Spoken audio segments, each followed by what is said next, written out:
¿Qué tal? Muy buenas noches, soy Genaro Lozano y esto es Foro Global. Muchas gracias por cerrar su semana conmigo y con los temas del mundo. Kamala Harris se dirigió en directo a los votantes latinos en el foro organizado por Televisa Univisión en Las Vegas.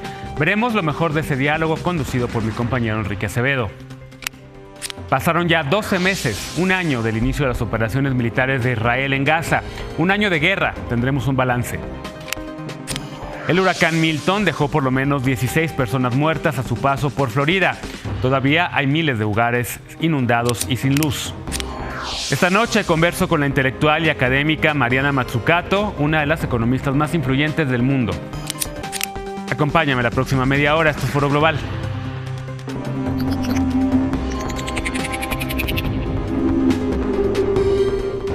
Comenzamos ya con los temas de la noche. La noche del jueves pasado, la vicepresidenta Kamala Harris respondió en directo preguntas de un grupo numeroso de votantes latinos que fueron convocados al Town Hall de Televisa Univisión en la ciudad de Las Vegas. Mi compañero Enrique Acevedo dirigió ese diálogo entre la candidata demócrata y los votantes. Este fue un ejercicio sin precedentes y quizás la única vez que los votantes latinos podrán escuchar a los candidatos presidenciales y así decidir su voto. Estamos a solo 23 días de la elección presidencial en Estados Unidos. El reporte es de mi compañero Valentín Cataldo.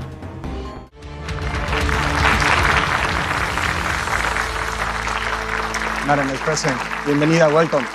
Thank you again for doing this. Thank everyone for taking the time to be here this evening and for this important conversation. And to Univision and Enrique, thank you. Durante una hora en inglés y español, la candidata demócrata Kamala Harris escuchó todo tipo de planteamientos expresados por un grupo de latinos, desde migración, aborto, economía y salud. I think for too long in our country, especially over the last several years, there's been a suggestion that frankly I think is quite backward, that suggests that the strength of a leader is based on who you beat down, instead of the real strength of a leader being who you lift up. Hubo momentos emotivos, como cuando Ivette Castillo le planteó las dificultades por las que pasan las personas indocumentadas para acceder a servicios de salud. We both lost our mother, and I'm an American citizen born to two Mexican parents. But with the way immigration laws change over time, I was only able to help my dad get his legal status squared away, but not my mom's. My mom passed away just 6 weeks ago. My mother came to the United States at the age of 19. She was by herself. Came alone by herself. She raised my sister, Nmas. And I know what it is like to have a hardworking mother who loves you and to lose that.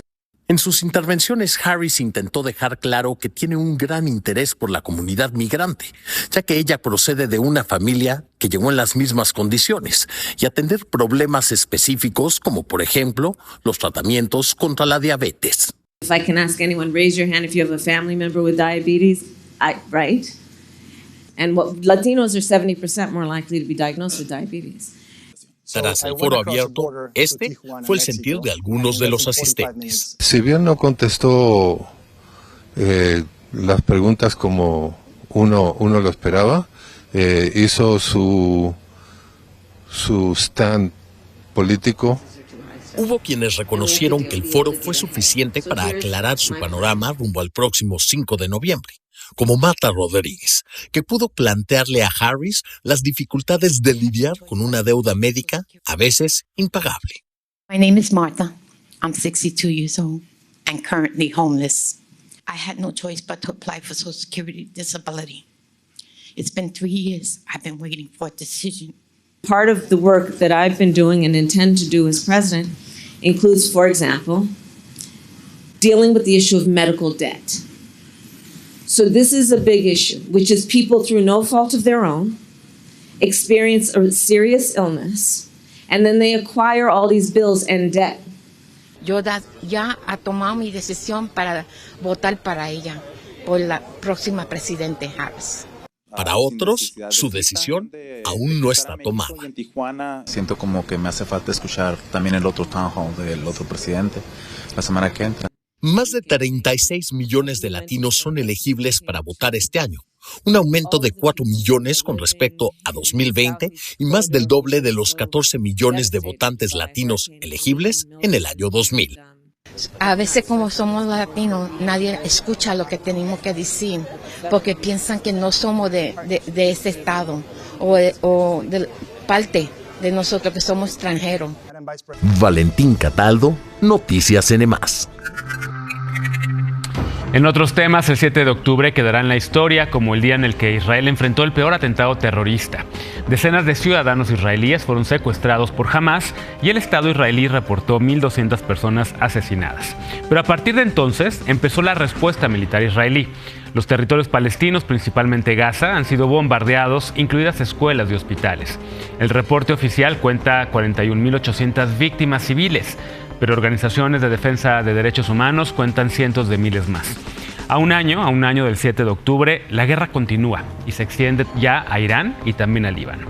El balance lo hace mi compañero Emanuel Rosales.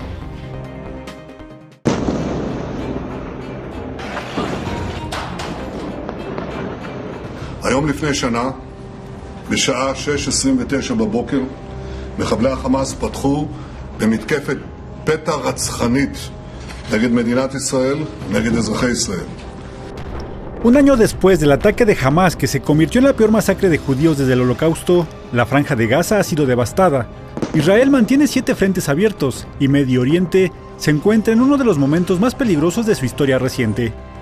El 7 de octubre de 2023, más de 3.000 combatientes de Hamás lanzaron una incursión terrestre que fue acompañada por el disparo de más de 4.000 proyectiles. El ataque dejó más de 1.200 israelíes muertos, cerca de 250 secuestrados y provocó una respuesta militar implacable por parte de Israel. Nunca hemos empezado una guerra, nunca. La ha empezado siempre contra nosotros, la hemos ganado todas porque no tenemos otra opción. Porque aquí cada guerra en Israel es una guerra existencial. Si la perdemos, estamos en otro genocidio judío.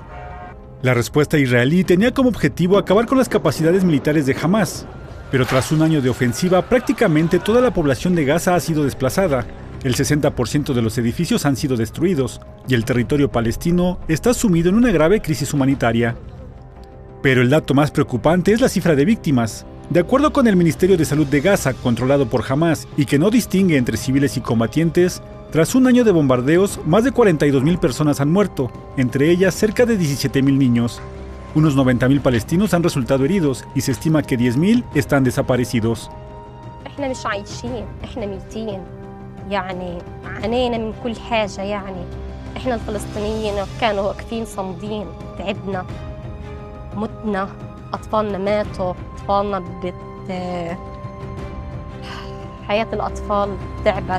حياتنا احنا فيش شيء جسمنا كنا عايشين صح فيش اعصاب صارت فينا. La única tregua del conflicto llegó el 24 de noviembre y duró solo una semana, en la que fueron liberados 105 rehenes israelíes a cambio de 240 presos palestinos. Desde entonces las negociaciones para un nuevo alto al fuego no han rendido frutos. La cuestión de los rehenes ha provocado protestas contra la gestión de Benjamín Netanyahu, a quien los familiares de los secuestrados acusan de obstaculizar los esfuerzos por alcanzar un nuevo acuerdo.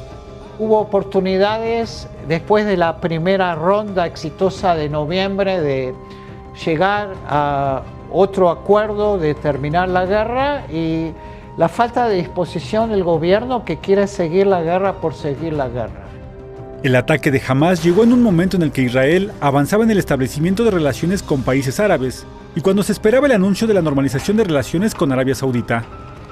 Ahora, en cambio, Israel mantiene 7 frentes abiertos, que son los rebeldes hutíes de Yemen, la resistencia islámica en Irak, milicias proiraníes en Siria, Hamás y la Yihad Islámica en Gaza y Cisjordania y Hezbollah en Líbano.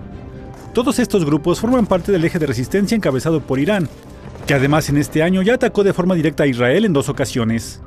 امروز او در محاصره جبهه مقاومته و این تلاش‌های مذبوحانه‌ای که ترکیبی از تکنولوژی و اطلاعات و همکاری همه آمریکا و ناتو در خدمت اون هست. Con Hamás debilitado al máximo, la cúpula militar de Hezbollah eliminada y la escalada con Irán en aumento, Netanyahu parece decidido a cambiar la configuración geopolítica de Medio Oriente. Pero tras un año de combates, la presión en su contra por parte de la comunidad internacional y sobre todo del pueblo de Israel va en aumento, mientras el primer ministro se enfrenta al dilema de abordar qué pasará cuando termine la guerra. Otro craso error ha sido no discutir en forma clara hasta el día de hoy el escenario del day after. Es decir, qué es lo que tiene que ocurrir en la franja de Gaza una vez que Hamás no es gobierno y una vez que el ejército se debe retirar. Emanuel Rosales, Noticias Nmas. Y en otros temas, el paso del huracán Milton por Florida ha causado la muerte a por lo menos 16 personas y sus daños materiales suman cientos de millones de dólares. Todavía hoy hay gente sin luz en ese estado, además de casas inundadas, infraestructura dañada o de plano destruida. La respuesta de las autoridades es también hoy tema en la elección por la Casa Blanca. Mi compañera Lorena Robles preparó el siguiente material. El huracán Milton tocó tierra el 9 de octubre sobre la costa oeste de Florida, con vientos de 205 kilómetros por hora. Aunque en el Golfo de México alcanzó la categoría 5, al impactar tierra lo hizo como categoría 3 y rápidamente se degradó a categoría 1. Mientras atravesaba el estado dejando un rastro de destrucción, incluidas inundaciones masivas y tornados. Las autoridades confirmaron al menos 17 muertes y se emitieron más de 100 advertencias de tornados. Algunos de ellos golpearon el condado de Santa Lucía de forma extrema. Milton entró por Cayo Siesta, cerca de Sarasota, y cruzó la península de oeste a este, saliendo al Océano Atlántico ya como ciclón posttropical. El gobernador de Florida, Ron DeSantis, ordenó la evacuación de al menos 80,000 personas que tuvieron que buscar refugio en centros habilitados. Uno de ellos fue el estadio Tropicana Field, en la bahía de Tampa, donde los fuertes vientos arrancaron parte del techo, por lo que quedó inhabilitado. Además, se dictaron órdenes de desalojo en 31 condados de la costa oeste, según la Agencia Federal para el Manejo de Emergencias, FEMA. Desde la Casa Blanca, el presidente Joe Biden estimó que los daños económicos ascenderán a los 50,000 millones de dólares. Los rescatistas han trabajado utilizando lanchas y camiones para buscar a quienes quedaron atrapados en sus hogares. Las intensas lluvias ocasionaron grandes inundaciones en varias zonas. Más de 2.5 millones de hogares se quedaron sin servicio de energía eléctrica, mismo que se ha ido restableciendo a lo largo de las últimas horas. En la bahía de Tampa, más del 60% de las gasolinerías no tienen combustible. Mientras tanto, la búsqueda y rescate de personas atrapadas sigue siendo la prioridad. Las labores de recuperación tomarán tiempo debido a la magnitud del desastre. Lorena Robles, Noticias Nmas. Momento de una pausa, pero al regresar converso con Mariana Mazzucato, una de las economistas más influyentes del mundo. Ya volvemos, esto es Foro Global.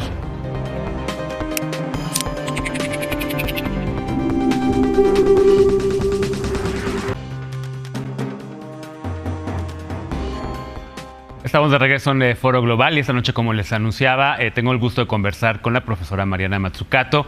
Ella es investigadora, profesora en el University College London, una de las figuras más influyentes en temas de economía en el mundo y también egresada de The New School for Social Research. Welcome to Mexico. How are you? Thank you so much. Es un enorme honor estar aquí y estoy bien. Qué bueno. I know that you spent some time in Mexico a few years ago.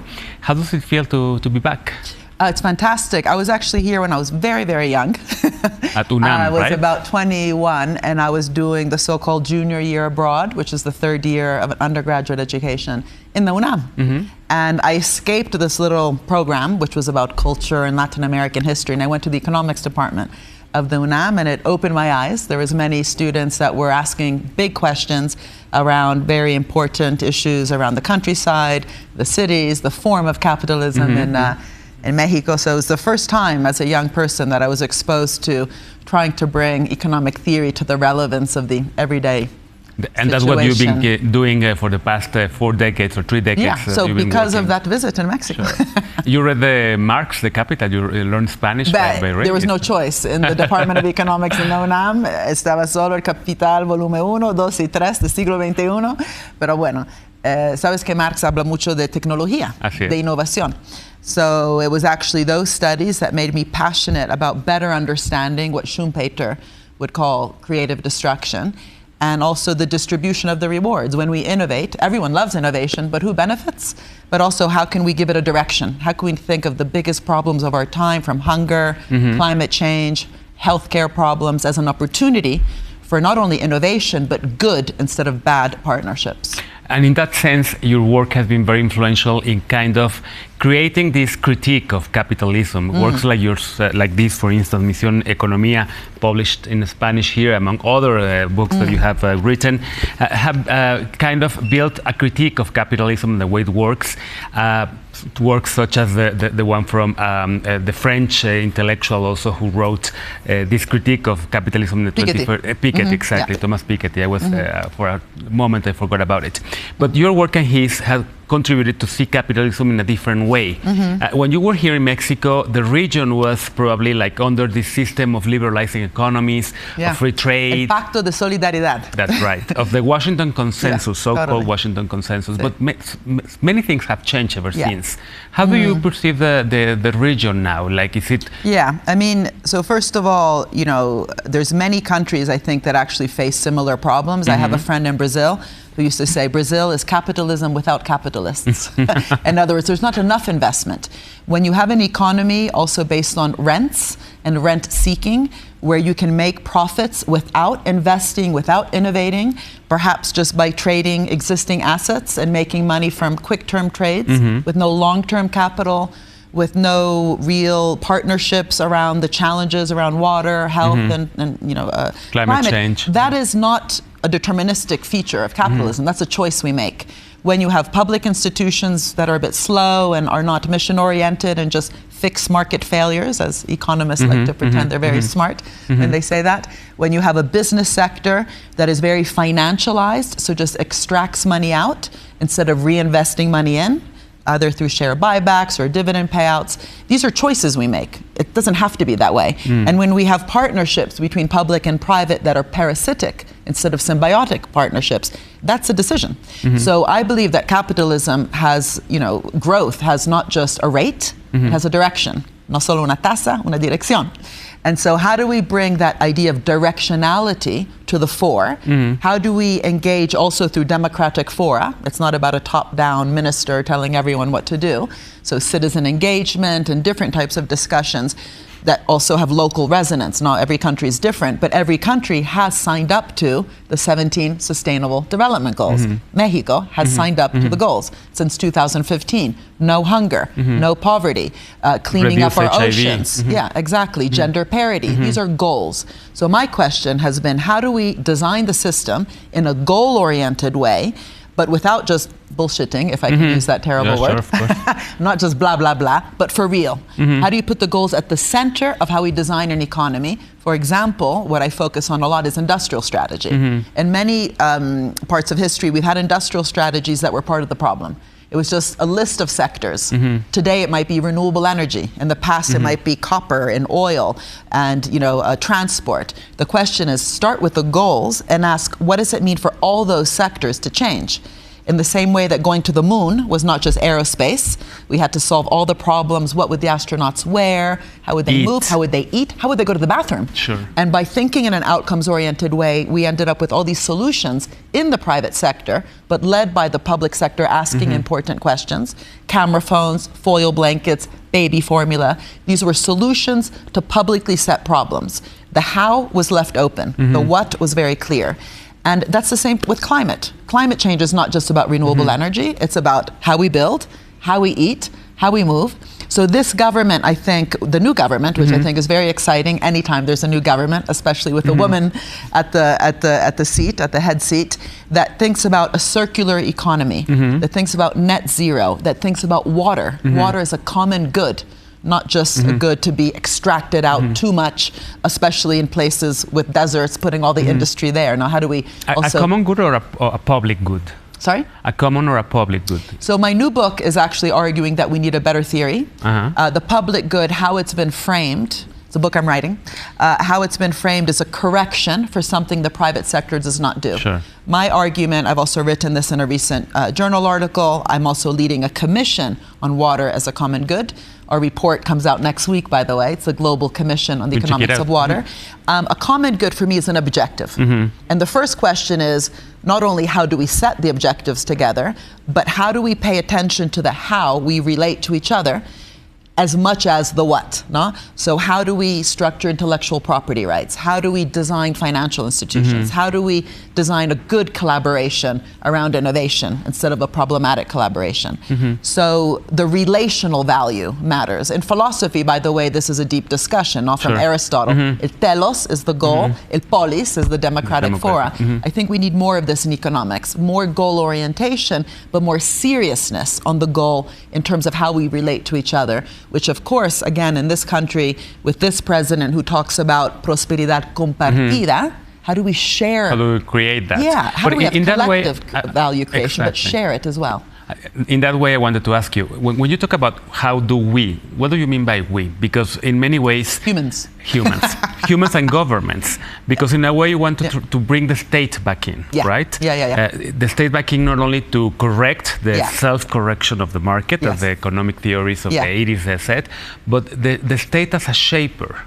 What do you mean by that? So, because I'm an economist, I'm also critiquing a very boring form of economic theory that has, you know, at worst, the state is not needed. At best, it's just needed to correct a market failure, which by design, it's too little too late, and by design, it's a bit depressed because you're always worried about something failing, as opposed to kind of excited about the opportunities and then designing the system to be focused on solving those problems. And so market shaping, co-creating markets. And when I say we, I don't just mean the state. My work focuses on the state because I don't think we have state structures that are fit for purpose.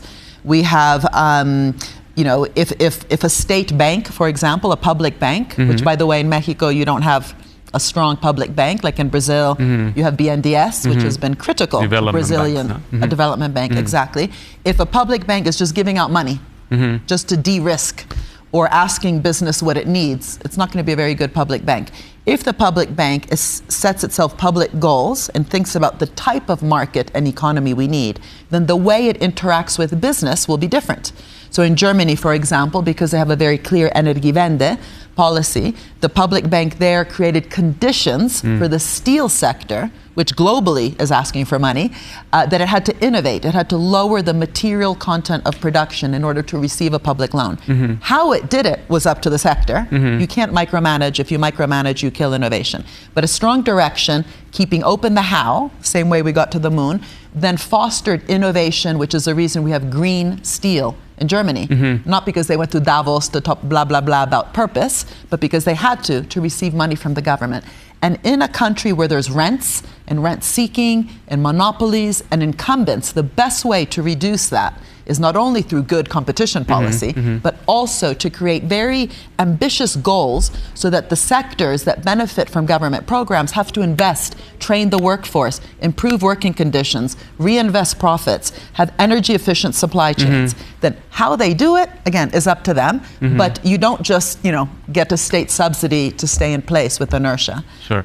And are you seeing that pattern occurring in the region from Mexico to Chile? Are you optimistic that there's going to be this kind of great transformation of the economy where the state is going to have this central role of shaping the market, but also working with the private sector?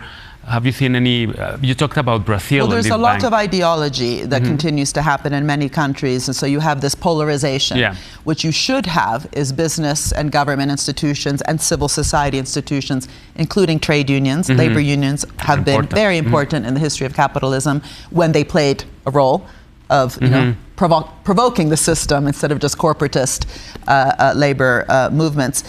We wouldn't have the weekend without the labor movement. We wouldn't have holidays. Children would still be working in factories without the labor movement. So let's remember, it's not just public-private. But the problem is when a country still faces this polarization, not just of right-left, but state, business, then it's very hard to move forwards. And it ends up kind of, you know, things start, then they come back. We go from nationalization to privatization. And even worse, we have bad partnerships and corrupt partnerships. So in some countries, like now I think in Brazil, for example, where Lula has very much put at the center of the strategy the ecological transition, he's nested it in the Ministry of Finance, not just outside, far away in the Ministry of the Environment. In the Finance Ministry, they talk about the ecological transition and work, of course, with the Ministry of the Environment, but also the Ministry of Health. So the interministerial collaboration, because climate change is not just about energy and the environment. That is something that I think every government needs to kind of use to begin a different conversation, as well as intersectoral. It's never about one or two or three sectors. That leads to corruption because those sectors lobby and get handouts. So I think in Mexico, I am optimistic right now. We'll see. It's, again, a new government. Yeah. You met the president. I met the president ministers. on Monday. Yes, I think she's a very honest and serious leader and puts very important, concepts like prosperidad compartida. I repeat it not because I like the slogan, but because it's so important in a country so unequal as Mexico and with so many rents. But then the question is how? It can't just be a slogan. That doesn't help. Then it's just old wine in new bottles. How do we turn that into a new way to do industrial strategy so we create wealth in a different way? Because redistribution is very important, and the previous government had very important redistribution policies which lowered inequality, and that's good, but there's nothing to redistribute if you don't create wealth. Of course. But the problem is if we create wealth in a financialized way and in a way that is very extractive, is creating pollution, is hurting the waterways, polluting the rivers, that's not the kind of wealth we want. So how do we have a pre-distribution, not just redistribution, way to get the capital-labor relationship right, the public-private relationship right, the public-citizenry relationship right, ex ante, instead of constantly fixing the mistakes ex post. That's what my work is about in all my books, and I don't just go and talk, give talks and then leave. I'm very interested in the tools, the nitty-gritty tools. We need to get our hands dirty. So I actually just got a manicure, but normally my hands are very dirty. On procurement, on public banks, on public-private partnerships. Look at COVID. We produced vaccines, but that was not the mission. The mission should have been to vaccinate the world because it was a global pandemic. Instead, we ended up with vaccine apartheid. And so how do we produce a vaccine, for example, if we care about the goal? That will have to do with intellectual property rights, knowledge sharing, costs and prices, and a good collaboration, not a bad collaboration. Professor Mazzucato, thank you so much for this minute for Foro Global. Thank you for opening this conversation, and we will make sure to recommend some of your books in the following shows. Thank you so much. Thank you. Gracias a ustedes, sobre todo, por acompañarnos esta noche en Foro Global. Nos vemos el próximo domingo. Que tengan una gran semana.